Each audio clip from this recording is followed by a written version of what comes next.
Very good morning, my dear students. Students, today we are going to start a new chapter, chapter 4th, that is climate. बच्चों, अब तक हमने landforms के बारे में पढ़ा, ड्रेनेज के बारे में पढ़ा, अब हम पढ़ेंगे क्लाइमेट के बारे में. ठीक है, हमारे इंडिया का क्लाइमेट कैसा होता है, हमारे इंडिया का वेदर कैसा होता है, अब क्लाइमेट और वेदर में क्या डिफरेंस होता है, वह सब हम इस चैप्टर में डिस्कस करेंगे. In the last two chapters you have read about the landforms and the drainage of our country. These are the two of the three basic elements that one learns about the natural environment of any area. तो जैसा कि मैंने अभी आपको बताया कि हमने अब तक किस किस के बारे में जान लिया है, अपनी कंट्री के लैंडफॉर्म्स के बारे में जान लिया है, ड्रेनेज के बारे में जान लिया है, ड्रेनेज सिस्टम कैसा है. ठीक है, और ये जो टू थे ये बेसिक एलिमेंट्स थे. Out of the three basic elements हमें जो चाहिए उनमें से दो एलिमेंट्स के बारे में हम जान चुके हैं. एंड जो थर्ड बेसिक एलिमेंट है वो है हमारा एनवायरनमेंट. ठीक है, हमारे एरिया का जो एनवायरनमेंट है उसका क्या इन्फ्लुएंस है हम पे, हमारी लाइफ को किस तरह से वो इन्फ्लुएंस करता है, इसके बारे में हम जानेंगे. Okay students. So students, in this chapter you will learn about the third, that is the atmospheric condition that prevail over our country. ठीक है, इस चैप्टर में हम थर्ड बेसिक एलिमेंट के बारे में स्टडी करेंगे. Why do we wear woollens in December, or why it is hot and uncomfortable in the month of May, and why it is rain in June and July. हम जानेंगे कि क्या reason है कि दिसंबर में सर्दी आ जाती है, क्यों हमें वूलन्स क्लॉथ्स पहनने की ज़रूरत पड़ती है. फिर अगर मई की बात करें तो मई में हम जो है कॉटन क्लॉथ्स पहनते हैं, एकदम से गर्मी हो जाती है. और अगर जून जुलाई की बात करें तो बारिशें स्टार्ट हो जाती हैं, यानी कि बरसात का मौसम होता है. ये सब किसकी वजह से होता है, यही हम इस चैप्टर में डिस्कस करेंगे. और इन्हीं सभी क्वेश्चंस का आंसर बच्चों हैं हमें कैसे पता चलेगा, इंडिया का क्लाइमेट के को स्टडी करके. जब हमें इंडिया के क्लाइमेट के बारे में पूरी जानकारी मिल जाएगी, हम जान लेंगे कि इंडिया का क्लाइमेट कैसे होता है, कौन से मंथ में कैसा होता है, तो उससे जो है हमारे इन सभी क्वेश्चंस का आंसर मिल जाएगा. So let's start students. Climate refers to the sum total of weather conditions and variations over a large area for a long period of time, more than 30 years. तो स्टूडेंट्स, क्लाइमेट को हम हिंदी में कहते हैं जलवायु. बच्चों, climate जो है वो सम टोटल है वेदर कंडीशंस का, यानी कि जो वेदर की कंडीशंस, वेदर क्या हो गया, मौसम. Weather refers to the state of atmosphere over an area at an any point of time. Weather क्या होता है बच्चों, स्टेट ऑफ एटमॉस्फेयर, कि जो हमारा वातावरण है उसकी कैसी स्थिति है. जैसे हम कहते हैं कि आज गर्मी थी बहुत, और कल जो है वो ठंड थी, या अभी जो है गर्मी है, या इस तरह से हम जो बताते हैं ना, तो वो क्या बताते हैं, हम मौसम के बारे में बताते हैं कि गर्म है, सर्दी है, या ठीक ठीक मौसम है, मॉडरेट टेम्परेचर है, तो ठीक ठीक मौसम बोलते हैं हम. तो वो क्या हो गया, स्टेट ऑफ एटमॉस्फेयर, कि हमारा जो वातावरण है उसकी कैसी स्थिति है इस वक्त. तो वो क्या हो जाता है वेदर. जब सम टोटल कहते हैं ना वेदर कंडीशंस का, कि और जो वेरिएशन है किसी एरिया में आती है over a long period of time, उसे हम कहते हैं क्लाइमेट. तो होता क्या है बच्चों, जैसे अगर कुछ एरियाज़ में, मतलब लार्ज एरियाज़ में, ऐसा नहीं है कि कुछ एरिया में एक स्टेट के किसी डिस्ट्रिक्ट में ऐसा होता है, ऐसा नहीं, लार्ज एरिया में, यानी कि किसी कंट्री की बात कर लें हम, वहाँ का समझ लो अगर वेदर जो है वो maximum time, prolong time of period जो है, अगर वो यूजुअली एक जैसा देखने को मिलता है. एक जैसे का मतलब हो गया कि जैसे कुछ एरियाज़ में क्या होता है कि बर्फ़ पड़ती है. ठीक है, अब जैसे अगर हम रशिया की बात करें तो हमारे दिमाग में क्या इमेज आएगी, कोल्ड एरिया, कोल्ड कंट्री. ठीक है, वहाँ पर मैक्सिमम टाइम में क्या रहता है, कोल्ड क्लाइमेट रहता है, और जो समर होता है वहाँ पे बहुत ही ब्रीफली होता है. यानी कि अगर कोई वेदर जो है मैक्सिमम टाइम के लिए वैसा का वैसा ही रहता है। क्या बोला हमने कि some total of weather condition and variations over a long area for a long period of time, यानी कि जो वेदर की कंडीशंस में जो वेरिएशन आ रही है वो लंबे समय तक रहे किसी एरिया में, तो उसको हम क्या कहते हैं कि वहाँ का क्लाइमेट कैसा है, जैसी कंडीशन वहाँ की वेदर की रहेगी लंबे समय तक। अब जैसे रशिया की बात करें तो वहाँ पर जो ठंड है वो लंबे समय तक रहती है, ठीक है, बर्फ़ पड़ती है, तो इस वजह से रशिया का जो क्लाइमेट है वो कैसा होता है, कोल्ड क्लाइमेट, ठीक है। अब क्लियर हो गया होगा आई होप आपको क्लाइमेट और वेदर के बीच का डिफरेंस। वेदर यानी कि जो हम डे टू डे बता सकते हैं मौसम की, आज गर्मी है कल ठंड है, या इस तरह से जो डे टू डे चेंज होता जाए, जो हमारे एटमॉस्फेयर की स्टेट होती है, जो हमारे वातावरण की जो स्थिति है वो डे टू डे चेंज होती रहे, वो हम कहते हैं वेदर, ठीक है। Now the elements of weather and climate are the same, लेकिन जो एलिमेंट्स हैं वेदर और क्लाइमेट के वो सेम होते हैं, that is temperature, atmospheric pressure, wind, humidity and precipitation, ठीक है। अगर हम अब जैसे क्लाइमेट की बात करें तो क्लाइमेट किसी जगह की क्लाइमेटिक कंडीशन बताने के लिए हमें उस जगह का टेम्परेचर बताना पड़ेगा, हमें उस जगह का एटमॉस्फेरिक प्रेशर देखना होगा, वहाँ पे विंड किस तरह से चलती है, ह्यूमिडिटी किस तरह से चलती है, या वहाँ पर प्रेसिपिटेशन कैसी है, उसके बेसिस पे हम कहेंगे कि इस एरिया का जो क्लाइमेटिक कंडीशन है वो ऐसी है। सेम वेदर में भी होता है, वेदर में भी हम टेम्परेचर के बेसिस पे बताएंगे, एटमॉस्फेरिक प्रेशर के बेसिस पे बताएंगे, विंड कैसी है या ह्यूमिडिटी कैसी है उस एरिया की, प्रेसिपिटेशन कैसी है, उस बेसिस पे हम वेदर बताते हैं कि हाँ इस एरिया का वेदर ऐसा है। तो इट मीन्स इनके जो एलिमेंट्स हैं वो सेम होते हैं। You may have observed that the weather condition fluctuate very often even within a day। बच्चों आप देखते होंगे कि जो वेदर कंडीशन होती है वो विद इन डे भी फ्लक्चुएट करती है, यानी कि विद इन डे भी जो वेदर है हमारा, जो हमारा मौसम होता है वो चेंज होता है, but there is some common pattern over a few week. और कभी कभी हमें ऐसा भी देखने को मिलता है कि एक पैटर्न में वो चेंज होता है, जैसे कि कुछ हफ्तों के लिए या कुछ महीनों के लिए जो दिन है वो ठंडे रहेंगे या गर्म रहेंगे, विंडी रहते हैं या काम रहते हैं, कभी कुछ हफ्तों या कुछ महीनों के लिए क्लाउडी रहता है मौसम, ब्राइट रहता है कभी, या फिर कभी वेट रहता है या फिर ड्राई रहता है। तो on the basis of the generalize month atmospheric conditions the year is divided into season such as winter, summer और रेनी सीजन। तो ये जो पैटर्न है जो कुछ महीनों के लिए फॉलो होता है वेदर का, हमें जो सेम वेदर देखने को मिलता है, यानी कि कुछ महीनों के लिए जो है गर्मी ही गर्मी रहती है, फिर कुछ महीनों के लिए सर्दी ही सर्दी रहती है, कुछ महीनों के लिए जो बरसात ही बरसात रहती है। तो इस बेसिस पे पूरे ईयर को सीजन्स में डिवाइड किया गया है, जैसे कि विंटर सीज़न हो गया, समर सीज़न हो गया और रेनी सीज़न हो गया। The world is divided into a number of climatic regions. Do you know what type of climate India has and why it is so? We will learn about in this chapter.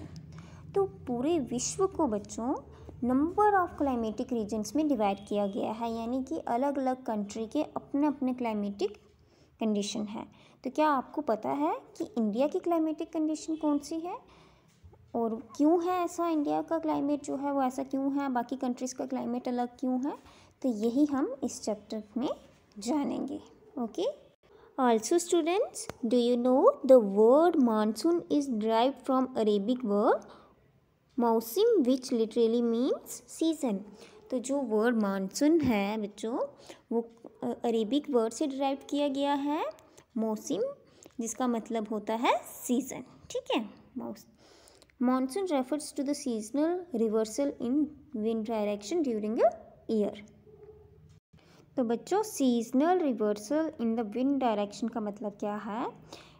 मान लो बच्चों कि summer में जो winds हैं वो इस direction में जा रही हैं, ठीक है। तो जब विंटर आता है तो ये विंड्स अपनी डायरेक्शन चेंज कर देती हैं।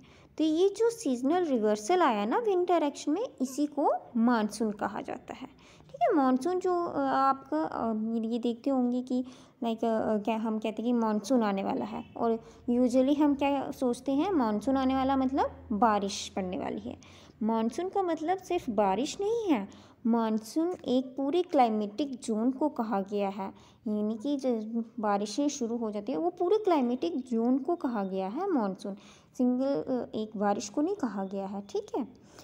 The climate of India is described as monsoon type. अच्छा बच्चों, ये बात याद रखिएगा कि जो इंडिया का क्लाइमेट है उसे क्या कहा गया है, मानसून टाइप, ठीक है। इंडिया का क्लाइमेट कौन सा है, मानसून टाइप। ऐसा क्यों है ये हम आगे जानेंगे। In Asia this type of climate is found mainly in south and south east. और अगर हम बात करें एशिया की तो वहाँ पे जो साउथ एंड साउथ ईस्ट में भी ऐसा ही क्लाइमेट कंडीशन देखने को मिलती है। ऐसा नहीं है कि सिर्फ इंडिया में ही मानसून टाइप ऑफ क्लाइमेट होता है, जो साउथ एंड साउथ ईस्ट है एशिया में वहाँ पे भी मानसून टाइप ऑफ क्लाइमेट देखने को मिलता है। Despite an overall unity in general pattern there are perceptible regional variation in climatic condition within the country. हाँ, तो जैसे कि हमने देखा कि जो जनरल पैटर्न है वो बिल्कुल सेम है, लेकिन यहाँ पे कुछ रीजनल वेरिएशंस देखने को मिलती हैं। ये प्रेसिपिटेबल रीजनल वेरिएशंस क्या होगी बच्चों, अब देखो अगर हम सिर्फ इंडिया की ही बात करें, मानसूनल सीज़न में क्या होना है, बारिश होनी है, बट ज़रूरी नहीं है जितनी बारिश मेघालय में होगी उतनी ही बारिश तमिलनाडु में होगी, उतनी ही बारिश कर्नाटका में होगी और सेम टाइम पे होगी, ऐसा तो नहीं है ना। कुछ स्टेट्स में ज़्यादा बारिश होगी, कईयों में जल्दी होगी, कईयों में देर बाद बारिश होगी, कम बारिश होगी, तो ये जो वेरिएशंस हैं वो देखने को मिलती हैं। भले ही क्लाइमेटिक कंडीशन इंडिया का और एशिया में जो है ऑलमोस्ट सेम देखने को मिलता है, लेकिन इनमें कुछ वेरिएशंस भी देखने को मिलती हैं। Let us take two important elements, temperature and precipitation, and examine how they vary from the place to place and season to season. अगर हम टेम्परेचर और प्रेसिपिटेशन की ही बात करें तो इसमें भी बहुत सी वेरिएशंस देखने को मिलती हैं, place to place, season to season. जैसे प्लेस टू प्लेस की अगर हम बात कर लें, हम अपनी जगह को ले लें और राजस्थान को ले लें तो के टेम्परेचर में कितनी वेरिएशन देखने को मिलती है। समर चल रहा होता है हर जगह, लेकिन टेम्परेचर में बहुत वेरिएशन देखने को मिलती है। राजस्थान में जो है वो गर्मी बहुत ज़्यादा पड़ती है, लेकिन हमारे एरियाज़ में जो है इतनी नहीं पड़ती। तो ये जो वेरिएशंस हैं, क्लाइमेटिक कंडीशन सेम ही होती है, लेकिन कुछ वेरिएशन, रीजनल वेरिएशंस देखने को मिलती हैं। In summer the mercury occasionally touches 50 degree Celsius in some parts of the Rajasthan desert, whereas it may be around 20 degree Celsius in Pahalgam in Jammu and Kashmir. वही बात की जा रही है कि जैसे कि हम अगर मरकरी ही ले लें तो जो मरकरी का अगर हम टेम्परेचर देखें समर में तो राजस्थान में वो 50 डिग्री सेल्सियस तक चलेगा, ठीक है। यानी कि मरकरी जो है 50 डिग्री सेल्सियस टेम्परेचर दिखाएगी, जबकि अगर हम पहलगाम में ले जाएं समर के सीज़न में ही जम्मू कश्मीर में तो वहाँ पे 20 डिग्री सेल्सियस आएगा। On a winter night temperature at Dras in union territory of Ladakh may be as low as -45 degree Celsius. और वैसे ही अगर हम विंटर में टेम्परेचर मेजर करें, जैसे लद्दाख जो यूनियन टेरिटरी है वहाँ के जो द्रास में जाके अगर हम नाइट में कहीं पे भी चले जाओ आप, ये यहाँ पे आपको एग्जांपल दी गई है, ऐसा नहीं है, वो दो जगहों का हमें कंपेयर करना है। कहीं किसी भी एरिया का, आप किसी भी स्टेट का, किसी भी यूनियन टेरिटरी में जाके किसी भी डिस्ट्रिक्ट का या वो टेम्परेचर मेज़र करिए, एक क्लाइमेटिक कंडीशन में ही बहुत सी वेरिएशन देखने को मिलेगी। जैसे अगर हम द्रास में जाएंगे विंटर नाइट में तो वहाँ का टेम्परेचर जो है वो हो सकता है -45 डिग्री सेल्सियस में आए। वहीं अगर हम दूसरे तरफ हम तिरुवनंतपुरम में जाएं तो टेम्परेचर जो है वो 22 डिग्री सेल्सियस होगा। देखो ना कितना फ़र्क, कितनी वेरिएशन देखने को मिल रही है हमें। कहाँ एक तरफ क्लाइमेटिक कंडीशन क्या चल रही है, विंटर चल रहा है, लेकिन उसके बीच जो है रीजनल वेरिएशंस देखने को मिलती हैं। Also students, do you know in certain places there is a wide difference between day and night temperature।